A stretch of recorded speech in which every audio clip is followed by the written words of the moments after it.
আসসালামু আলাইকুম সুপ্রিয় জাতীয় বিশ্ববিদ্যালয়ের 2023 সালের অনার্স চতুর্থ বর্ষের শিক্ষার্থীগণ, আগামী 8 জুলাই থেকে আপনাদের 2023 সালের অনার্স চতুর্থ বর্ষের পরীক্ষা শুরু হতে যাচ্ছে। এখন প্রশ্ন হচ্ছে যে আমরা অনেক সময় কিন্তু পরীক্ষা শুরু হওয়ার আগে যে রুল, রেজিস্ট্রেশন, সাবজেক্ট কোড, এই যে বিষয়গুলো পূরণ করতে হয়, অনেক সময় এগুলো কিন্তু আমাদের অজান্তেই ভুল হয়ে যায়। তাহলে এই যে ভুল হলে আমরা কি করব বা কি করণীয়, এই বিষয়টা নিয়ে আজকের এই ভিডিওতে বিস্তারিত আলোচনা করব। তাহলে বুঝতেই পারছেন আজকের এই ভিডিওটি কতটা গুরুত্বপূর্ণ হতে চলছে। তাই অবশ্যই ভিডিওটি স্কিপ না করে সম্পূর্ণ ভিডিওটি দেখে থাকুন। আর হ্যাঁ, এখনও যদি চ্যানেলটিকে সাবস্ক্রাইব করে না থাকেন তাহলে অবশ্যই আমাদের চ্যানেলটিকে সাবস্ক্রাইব করে পাশে থাকা বেল আইকনটি অন করে দেবেন নিত্যদিনের ভিডিওর নোটিফিকেশন পেতে। আপনাদের চতুর্থ বর্ষের সকল প্রকার ভিডিও কিন্তু আমরা আমাদের এই চ্যানেলেই দিয়ে থাকি। তো দেখুন, আরও একটি বিষয় যে আপনারা যদি আমাদের গাইডলাইন গ্রুপে যুক্ত হতে চান তাহলে জাস্ট এই যে নাম্বারে 30 টাকা সেন্ট মানি করে আপনাদের অনার্স চতুর্থ বর্ষ পরীক্ষার গাইডলাইন গ্রুপে যুক্ত হয়ে যেতে পারবেন মাত্র 30 টাকা দিয়ে। তাহলে 30 টাকা সেন্ট মানি করে আপনার পাঠানো নাম্বারের শেষে 4টা ডিজিট আমাদেরকে পাঠিয়ে দেন হোয়াটসঅ্যাপে। ইনশাল্লাহ আমরা সঙ্গে সঙ্গেই আপনাদেরকে আমাদের গাইডলাইন গ্রুপে যুক্ত করে দেব। চলুন তাহলে মূল আলোচনায় চলে যাই। দেখুন, আপনাদের প্রথমেই শিক্ষক খাতা দিবে। এই খাতা কিন্তু আমরা সবাই বলি যে শান্ত হয়ে আমরা কিন্তু এই খাতা পূরণ করব। দেখুন, পরীক্ষায় লেখার চেয়ে এই যে রুল, রেজিস্ট্রেশন, সাবজেক্ট কোড, এইগুলো পূরণ করা কিন্তু অত্যন্ত জরুরি। এইগুলো কিন্তু কোনোভাবেই ভুল করা যাবে না, বা আমরা কেউ কিন্তু নিজ ইচ্ছাকৃতভাবে এগুলো ভুল করতে চাই না। দেখুন, প্রশ্ন আমি 10 মিনিট পরে লেখা শুরু করি, এতে সমস্যা নেই, কারণ একটা প্রশ্ন বাদ থাক তাতেও সমস্যা নেই। কিন্তু আমাদের যত্ন সহকারে সময় নিয়ে কোনোভাবেই যেন ভুল না হয় সেই হিসাবে এই কোডগুলো কিন্তু আমাদের পূরণ করা উচিত।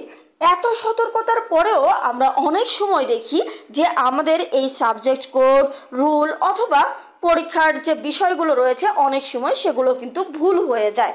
এখন আমরা ভুল হলেই প্রথমেই কি করি, ভুল যদি হয়েই যায় তখন আমরা প্রথমেই কি করি, আমাদের পাশে যে বন্ধু অথবা বান্ধবী রয়েছে তাকে গুঁতা দেই যে আমার তো এটা হয়ে গেছে, এখন আমি কি করব, তাই না?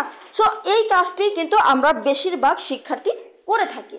তো এই বিষয়ে আমাদের সকল শিক্ষার্থীদের প্রতি একটি নির্দেশনা যে এই কাজটি ভুলেও আপনি করবেন না।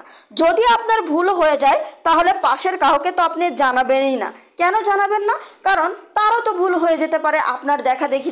এমনকি এমনও হতে পারে যে আপনি তার সঙ্গে কথা বলছেন, এটা দেখে আপনার কলেজের যে দায়িত্বরত শিক্ষক রয়েছে, পরীক্ষার গার্ডে যে দায়িত্বরত শিক্ষক রয়েছে, সে আপনাদের দেখে আপনাদের কি করলো, ধমক দিয়ে খাতা কেড়ে নিল অথবা আপনাদের কোনো পানিশমেন্ট দিল।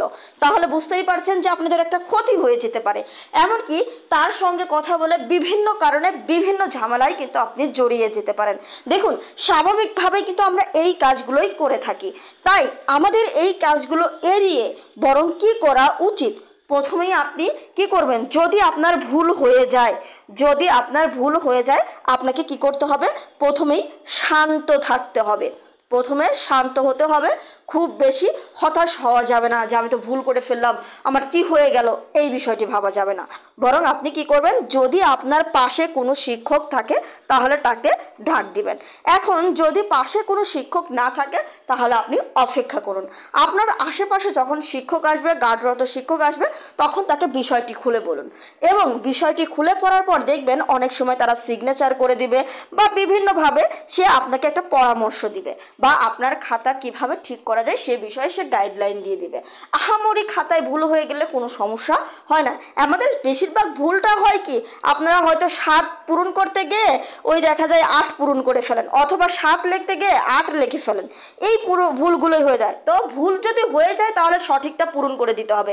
যদি আপনার ভুল হয়ে যায় তাহলে সঠিকটা পূরণ করে দিতে হবে। কিন্তু যদি আপনার এই যে সঠিকটা পূরণ করে দেওয়ার পরেও মনের মধ্যে সন্দেহ কাজ করে তাহলে অবশ্যই দায়িত্বরত শিক্ষককে বলবেন, অন্য কাউকে না বলে। সুতরাং বুঝাইতে পারছি, এদিক ওদিক ঝামেলা না করে সরাসরি ভুল হলে দাঁড়িয়ে যাবেন, দাঁড়িয়ে আপনার গার্ডের দায়িত্বরত শিক্ষককে আহ্বান করবেন এবং তাকে সমস্ত ঘটনা খুলে বলবেন এবং সে আপনার সমস্যার আশা করি সমাধান দিয়ে দেবে।